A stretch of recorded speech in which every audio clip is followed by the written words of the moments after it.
À quel moment, de votre vie à quel moment de votre vie vous êtes-vous senti le plus libre? Je vous laisse 15 secondes.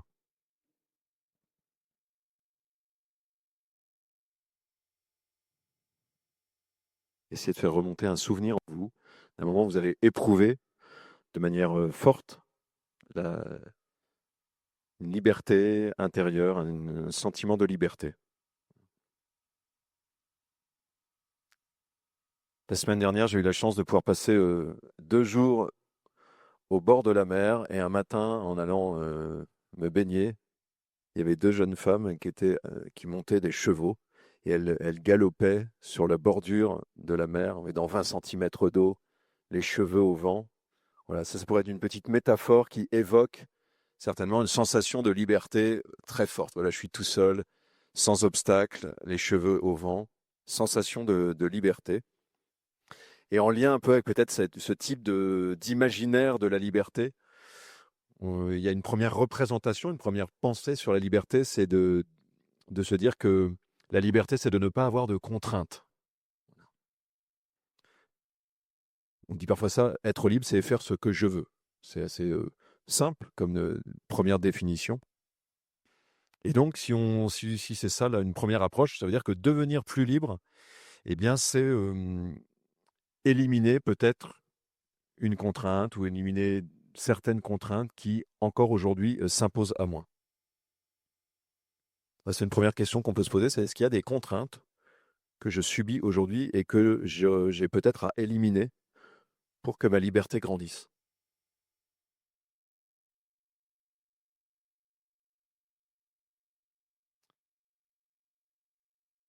Une difficulté par rapport à cette perception-là, c'est que ce qui nous vient assez vite, c'est que la vie humaine, elle est sous contrainte en permanence. C'est-à-dire que c'est la condition humaine qui est des contraintes un petit peu dans toutes les directions, matin, midi et soir. Je donne un exemple. En fait, elles n'étaient pas cheveux au vent, mes deux cavalières de tout à l'heure, mais elles avaient des bombes. La bombe, c'est le nom du casque quand on monte à cheval. Voilà. Donc, elles avaient des bombes. Pourquoi? Peut-être parce qu'elles avaient, décidé d'en mettre, peut-être parce qu'au club, on leur avait dit: «Si vous prenez un cheval et que vous sortez, c'est obligatoire d'avoir une bombe sur la tête». Mmh. Peut-être que pour l'une d'entre elles, j'ai pas discuté avec elle, hein, peut-être que pour l'une, vous voyez, c'était une évidence de porter un casque et que c'était une bonne chose. Peut-être que pour l'autre, c'est parce qu'elle disait: «Bah, j'ai envie de monter à cheval, donc j'accepte cette contrainte. Mais si je pouvais l'enlever et être cheveux au vent, je me sentirais mieux». Là encore, j'utilise ça un peu comme une parabole pour dire, vous voyez, est-ce que, par exemple, là, c'est un tout petit exemple, mais est-ce que d'avoir une bombe sur la tête, c'est une atteinte à ma liberté si j'ai envie, de ne pas l'avoir?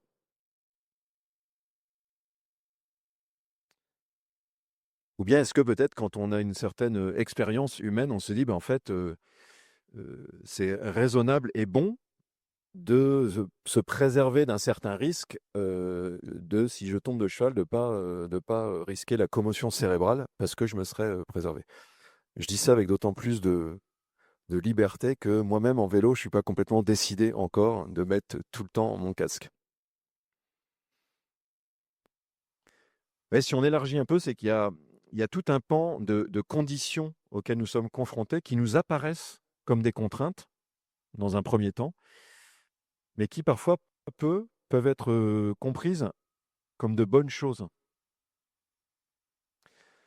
Il y a une part de l'éducation, tous les parents sont confrontés à ça, c'est de faire vivre ce passage du ressenti de contrainte à une intégration positive de règles, de règlements, de coutumes, d'habitudes collectives, voire de lois que nous avons dans nos fonctionnements ensemble.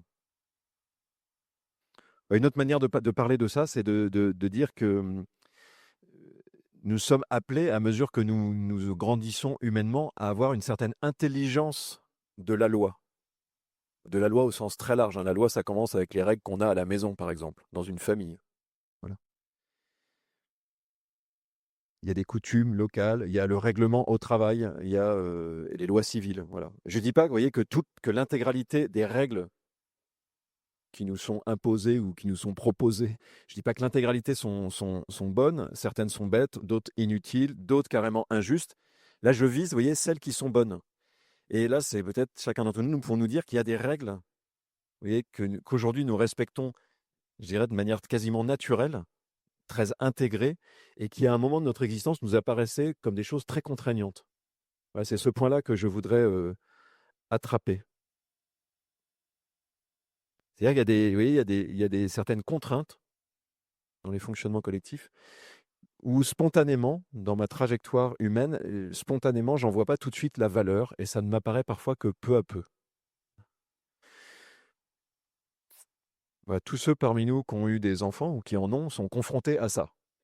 Ceux qui ont des adolescents, encore un petit peu plus. Et l'hypothèse, vous voyez, c'est que nous ne sommes peut-être tous un petit peu adolescents encore sur certaines questions. Et donc, il y a des contraintes, vous voyez, que nous ressentons comme des contraintes fortes et qui, en fait, sont peut-être des choses bonnes pour nous. Alors, c'est une deuxième question. Si vous acceptez l'hypothèse que, comme moi, vous n'êtes pas encore complètement mûr humainement, voilà, c'est qu'il y a que votre intelligence peut encore grandir, on pourrait dire. Voilà. Est-ce qu'il y a déjà dans votre histoire des contraintes comme ça que vous avez su intégrer positivement? C'est une première question. Et puis, fort de cette expérience-là, est-ce qu'il y a des contraintes aujourd'hui où vous vous sentez appelé à faire un travail un peu d'intégration dans ce sens-là? Ouais, tout ça pour dire, vous voyez, il y a il y a l'expérience de la contrainte et puis il y a une autre expérience de croissance humaine qui fait que je vois il y a certaines choses qui sont là pédagogiquement utiles en fait pour me faire avancer. Et un deuxième point sur la question de la liberté comme absence de contrainte, c'est qu'en fait, il y a l'autre question cruciale, c'est de savoir où est la contrainte exactement. Je vous donne un exemple. Vous voyez, imaginons une personne qui a pris des habitudes de consommation intensive, donc sans doute très peu de monde parmi nous. Tout à coup, le prix des matières premières augmente et donc je perds en pouvoir d'achat. La personne perd en beaucoup de pouvoir d'achat. Comme j'ai l'habitude de consommer, si je perds du pouvoir d'achat, tout à coup, je me retrouve dans une situation de contrainte. C'est-à-dire que vous voyez, je suis dans une situation où je voudrais pouvoir acheter plus et je ne peux pas acheter autant que je voudrais. Ça peut être ressenti comme très frustrant, contrainte. Euh, mais qu'est-ce qui me met dans cet état-là, si c'est ma situation? En vérité, c'est aussi mon habitude prise d'achat intensif qui ne peut plus être assouvie. Et dans la philosophie classique, chez les anciens, on parlerait d'intempérance. C'est-à-dire que j'ai l'habitude, dès que j'ai une envie, d'y pallier en achetant, quoi. Achat compulsif, quoi, on pourrait dire. Les anciens auraient appelé ça l'intempérance, et c'était considéré comme un vice. Il y a ce mot de vice, ça veut dire en fait une mauvaise habitude prise. Et donc, vous voyez, mon point là, c'est d'essayer de dire en fait, il y a une contrainte extérieure qui est j'ai moins de pouvoir d'achat. Tout à coup, ça évolue, une situation qui me met sous contrainte. En fait, j'ai une autre contrainte qui est intérieure, c'est que j'ai une mauvaise habitude qui est prise et qui me gouverne intérieurement. Et donc, où est la contrainte la plus forte? Il y a une contrainte extérieure, il y a une contrainte intérieure aussi. Aujourd'hui, vous voyez, pour le mot vice qui est plus ancien, on parlerait parfois d'addiction. Vous voyez, on dit je suis addict au portable. Bon, c'est une autre manière de dire j'ai un vice en fait, c'est-à-dire que j'ai une mauvaise habitude dont je n'arrive pas à me défaire. Voilà. Puis je vais prendre un autre cas inverse.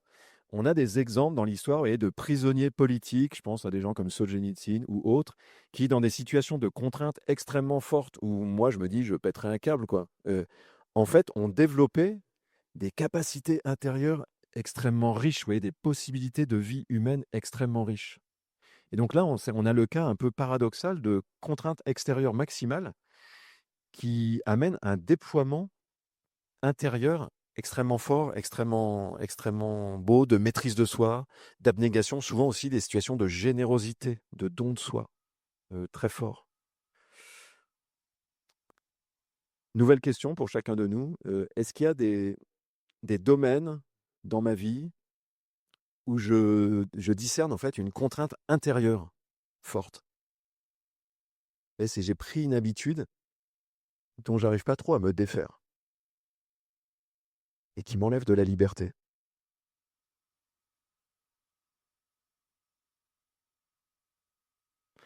Donc dans cette première perception de la liberté comme absence de contrainte, vous voyez, on voit qu'il y a 2 choses qui viennent, tempérer. C'est que, en fait, la perception de la contrainte, elle dépend aussi de l'intelligence que j'ai du réel et elle dépend aussi des habitudes intérieures que j'ai prises, de mes vices, de mes vertus. Ça impacte énormément mon ressenti de la contrainte. Je pars dans une deuxième direction. Parfois, on pourrait dire, bah, être libre, c'est avoir le choix. Et la possibilité de choisir, c'est vrai que c'est quelque chose de positif. Voilà. Vous voyez, choisir entre telle possibilité et telle possibilité, c'est un aspect, on pourrait dire, un premier aspect de la liberté. Vous voyez, moi, à titre personnel, mon orientation scolaire, avec le recul, je me pense que je ne l'ai pas vraiment choisi. Dans le sens où on m'a dit, va par là, ça va marcher, va par là, ça va marcher, va par là, ça va marcher. Puis on se retrouve dans un endroit, puis on se dit, mais en fait, j'étais pas trop fait pour ça. Ça, c'était avant d'être prêtre, hein, je vous rassure. Euh, donc là, je me dis, tiens, il y a eu dans ma vie, j'ai manqué de choix. C'est-à-dire que j'ai pas posé de choix très fort dans ces moments-là. Voilà. Je développe pas trop d'exemples, je pense que c'est assez simple. C'est juste la question que je voudrais vous amener. Si vous n'avez pas retenu toutes les questions, vous pourrez nous écrire sur le site Dieu fait du stop et on vous les enverra. Y a-t-il des orientations dans ma vie, des moments dans ma vie euh, où on ne m'a pas laissé le choix sur les choses importantes, hein? Est-ce qu'il y a des moments où, vous voyez, qui me reviennent intérieurement, où je me dis, là, en fait, j'ai pas vraiment choisi.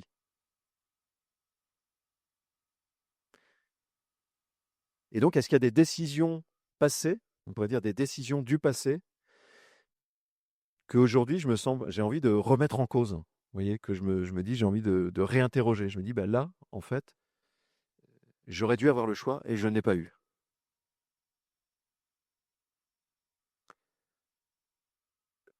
Voilà un point sur cette liberté de choix que je peux avoir et pour laquelle je peux aussi combattre, vous voyez, pour essayer de retrouver du choix là où je ne l'ai pas eu. Donc parfois, ça peut faire partie de notre vie, d'essayer d'aller reprendre un choix là où il a manqué un choix. Mais il y a aussi une limite de cette vision de la vie humaine comme liberté de choisir. Il y a des études de consommation, enfin plutôt de marketeurs, qui nous disent, qui font un test et qui disent si on propose à une personne de goûter une confiture sur un panel de 3, elles vont être plus satisfaites que si on leur dit qu'elles ne peuvent goûter une confiture sur un panel de 10. C'est de la psychologie, mais c'est des études en fait, de psycho-consommation, quoi. Mais alors, ça sert évidemment pour nous aider à développer de la frustration et à générer des actes d'achat. C'est pour ça, à ça que servent ces études en général, là. Mais elles peuvent nous aider aussi à réfléchir. C'est-à-dire que ça nous dit quelque chose d'assez simple, c'est que parfois, euh, comme disait Coluche, le choix génère aussi l'embarras. C'est-à-dire qu'il y a un embarras et derrière, il peut y avoir aussi quelque chose comme de la frustration qui est là, parce que je dis, ah oui, j'aurais aussi pu peut-être prendre myrtille fraise et j'ai choisi abricot pamplemousse. Ouais, donc il me manque peut-être aussi cette expérience-là. Voilà. J'insiste un tout petit peu là-dessus parce que nous sommes dans ce monde-là, on en a déjà parlé ici, nous sommes dans ce monde-là du marketing qui nous formate sur l'idée que nous sommes faits pour pouvoir choisir entre ça et ça. Voilà. Donc sans arrêt, vous voyez, c'est juste délirant quand vous entrez dans un magasin pour choisir des baskets ou des lunettes. Je veux dire, le choix de lunettes aujourd'hui, c'est du délire. Ça nous apparaît normal, mais c'est du délire en fait. Vous voyez, dans le 13e, là où j'habite, sur la place, avant, il y avait des cafés. On avait le choix entre quelques boissons. Je veux dire, c'était des lieux. Aujourd'hui, en fait, non, c'est pompe, lunettes, fringues. Voilà. Avec voilà, 800 paires de lunettes. Tu as besoin de changer 800 paires. Voilà. C'est intéressant, on peut se dire, bah, c'est extraordinaire de pouvoir choisir entre 800 paires, ou bien on peut challenger un peu vous voyez, ce style de vie dans lequel nous sommes entrés, où, vous voyez, au cœur de nos styles de vie, il y a d'être devant des murs de lunettes où Welbeck, l'écrivain, a des belles pages sur ça, où il décrit son angoisse devant un mur de pâtes, de nouilles, dans un supermarché, où il a le choix entre 250 trucs, quoi. Et il vient toucher le fait que ça, en fait, vous voyez, ça formate quelque chose en nous. Voilà, donc nous sommes tous marqués par ça. Et donc la représentation, on pourrait dire, de la liberté comme possibilité indéfinie de choisir, elle est très influencée par le système consumériste dans lequel nous sommes. Donc, vous voyez, il faut toujours avoir du recul et une certaine capacité de vigilance par rapport à ça. Voilà donc une autre question pour nous à méditer peut-être cette semaine. Est-ce qu'il y a des domaines dans ma vie, peut-être pas pour les lunettes, vous voyez, mais pour des choses plus consistantes, où je suis un peu enfermé dans l'indéfini du choix, où je tourne un peu comme ça. Parce que en fait, ouais, la liberté, elle est à un autre niveau, sans doute. C'est que, ouais, c'est bien de pouvoir choisir. Je vais prendre un autre exemple. C'est vrai, si j'ai envie de jouer de la musique, comme notre team derrière là, bah, il y a un moment, je vais dire: «Moi, j'ai envie de pouvoir choisir mon instrument». Donc ça, c'est bien, vous voyez? Et donc si mes parents me disent: «Non, tu feras de la flûte traversière», bah, peut-être que, ouais, je peux avoir une expérience très frustrante et que ça me fait, me planter ou pas d'ailleurs. Voilà, donc je peux avoir envie de choisir mon instrument. Mais vous voyez, pouvoir choisir, c'est pas ça l'aboutissement. L'aboutissement, c'est une fois que j'ai choisi, c'est déjà de choisir un instrument, pas forcément d'en changer au bout de 6 mois, de choisir un instrument et après de me mettre à travailler un instrument, de me l'approprier pour arriver à faire quelque chose avec ces instruments. C'est-à-dire que si j'ai juste le choix des instruments, je suis pas encore libre de jouer, parce que je sais pas jouer, je suis pas capable de jouer. L'autre jour, dans la rue, on a discuté avec une femme elle était pianiste et alors je lui dis: «Bah, est-ce que vous produisez quelque part?» Elle m'a dit: «Non, je suis pas assez travailleuse pour ça». Elle m'a dit: «J'aimerais, mais je suis pas assez travailleuse». Donc c'est assez, ça rejoint vraiment c'est le point où on est, vous voyez, ce dilemme un peu de l'engagement. C'est-à-dire qu'il y a un moment où si je veux avoir la liberté de jouer sur un piano, par exemple, va falloir choisir le piano et bosser le piano. Ce qui est une contrainte, mais ce qui est une contrainte vers une liberté. C'est-à-dire c'est une contrainte d'engagement vers une liberté. Si je ne veux pas du tout de la contrainte et que je dis: «Moi, je veux pouvoir choisir la guitare, mais après j'en ai marre et ben, en fait, je ne serai jamais capable, de jouer. Donc moi, par exemple, je fais un peu de guitare, mais j'ai jamais bossé la guitare, donc j'ai pas la liberté de jouer et d'intégrer l'équipe de l'escale, par exemple. Y a-t-il un domaine, vous voyez, dans ma vie où je sens que j'ai une difficulté à m'engager?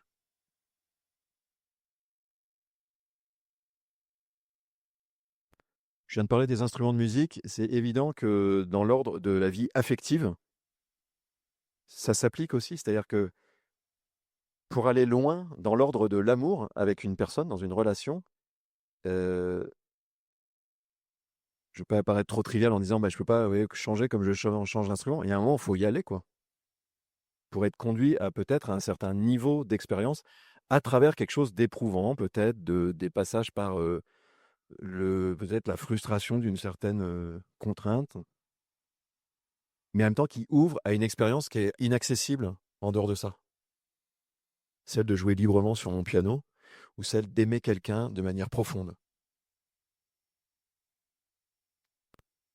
Bah, je terminerai juste en posant une dernière question, c'est: «Et Dieu là-dedans?»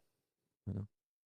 Si on fait entrer Dieu dans cette question de la liberté, on peut pour formuler de la manière simple, est-ce que Dieu, heu, peut nous rendre plus libres?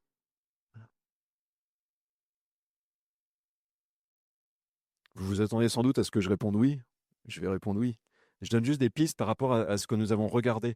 Et j'ai dit au début, la, la liberté, elle est liée aussi à une certaine intelligence que j'ai des situations et du réel. Vous voyez, parfois je suis dans une situation de contrainte injuste et j'ai pas la lucidité de voir que je suis dans une situation injuste. Dieu, par sa parole, en tout cas c'est ma conviction, il peut amener de la lumière sur des situations pour me réveiller individuellement, collectivement, et m'inviter, vous voyez, à combattre une situation d'injustice ou des contraintes iniques. J'ai parlé du système consumériste dans lequel nous sommes, ça en fait partie pour moi, vous voyez, de quelque chose que nous avons à combattre. Un deuxième exemple une deuxième direction que j'ai donnée, c'est celui vous voyez, de fait de certaines règles qui nous apparaissent comme des contraintes et qui en fait sont bonnes pour nous, c'est-à-dire la dimension pédagogique de la loi, on pourrait dire.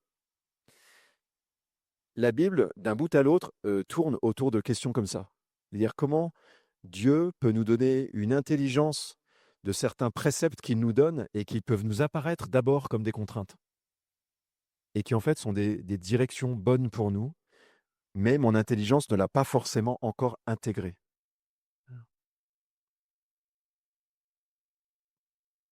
Et puis une dernière direction que j'ai évoquée, c'est vous voyez, cette jeune femme qui dit: «J'aimerais faire des récitals de piano, mais je suis pas assez travailleuse». Vous voyez, j'aimerais j'aime et je veux pas. Je voudrais et je ne veux pas. Ça, je termine avec ça parce que c'est le cœur de l'expérience de la liberté, du conflit de la liberté en nous. C'est-à-dire que en nous, il y a une part qui veut certaines choses et il y a aussi une part qui veut pas. Et tout l'enjeu, c'est de chercher comment unifier mon cœur. Et ça, dans la Bible, Dieu revendique sa capacité à venir unifier le cœur de l'homme. Et il y a un psaume qui dit cette parole: unifie mon cœur, Seigneur. Il y a un autre passage où Paul, qu'on fête aujourd'hui dans l'Église, une grande figure, lui, à un moment, il a fait cette expérience-là, il dit: le bien que je voudrais faire, j'arrive pas à le faire. Le mal que je voudrais éviter, je le fais.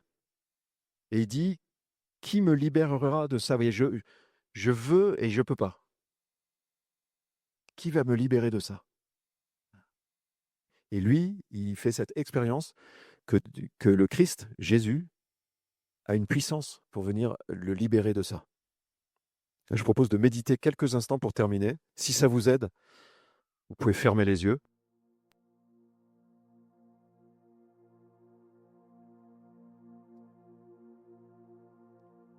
Et en entendant ces mots que je viens de dire, peut-être de ma pianiste ou de Saint Paul, vous choisissez. Vous voyez, cette pianiste qui dit: j'aimerais, et en même temps, je ne veux pas faire le travail nécessaire pour.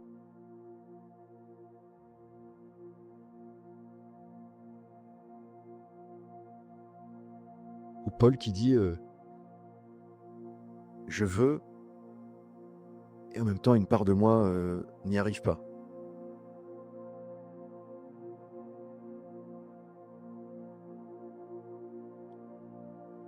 Une autre grande figure chrétienne dira: je veux et je ne veux pas. Qu'est-ce qui se passe en moi pour que. C'est comme s'il y avait un monstre à deux têtes. Je veux et je ne veux pas. Qu'est-ce qui se passe en moi?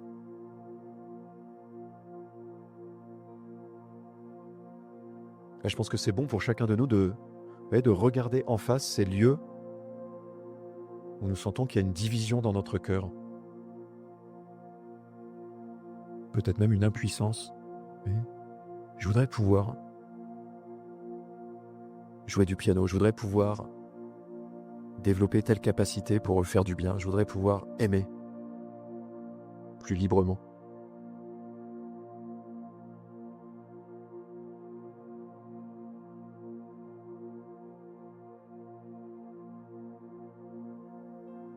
Qui me libérera de cette division?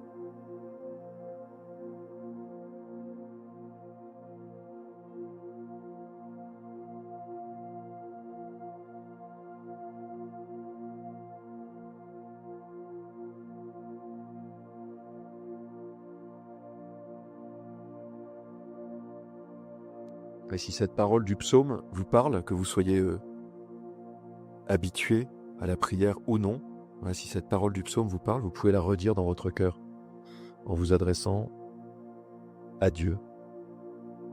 Dieu, unifie mon cœur.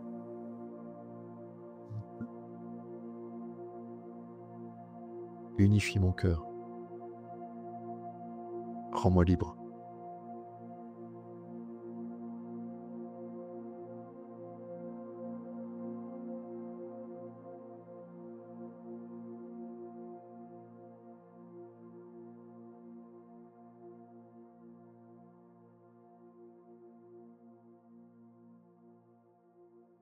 Merci beaucoup d'avoir écouté cet épisode. Il y a forcément une personne autour de vous à qui ce podcast peut faire du bien. Prenez 15 secondes maintenant pour lui partager l'épisode. Et abonnez-vous.